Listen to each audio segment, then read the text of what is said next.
നമസ്കാരം. ഞാൻ advocate Vinay Girish. Arrest ചെയ്യപ്പെടുന്ന വ്യക്തികളുടെ അവകാശങ്ങളെക്കുറിച്ചാണ് നമ്മൾ പറഞ്ഞുകൊണ്ടിരുന്നത്.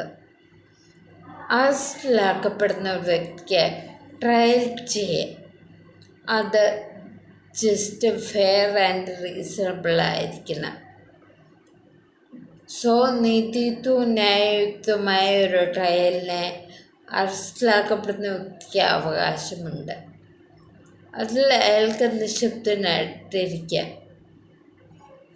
ചോദിക്കുന്ന ചോദ്യങ്ങൾക്ക് ഉത്തരം പറയാതെ മിണ്ടാതിരിക്കുന്നത് അയാളുടെ അവകാശമാണ്. ഇനിയും അറസ്റ്റിലാക്കപ്പെടുന്ന സമയത്ത് ഒരു മെഡിക്കൽ പ്രാക്ടീഷണറെ കാണുമെന്ന് അയാൾക്ക് അവകാശപ്പെടാം. അത് പോലീസിനും ഒരു സേഫ്റ്റിയാണ്. കസ്റ്റഡി മരണം ഏറെ വരുന്ന ഇക്കാലത്ത് ഒരു മെഡിക്കൽ പ്രാക്ടീഷണറെ അറസ്റ്റ് ചെയ്യപ്പെടുന്ന സമയത്ത് കാണുന്നത് എന്തുകൊണ്ടും നല്ലതാണ്.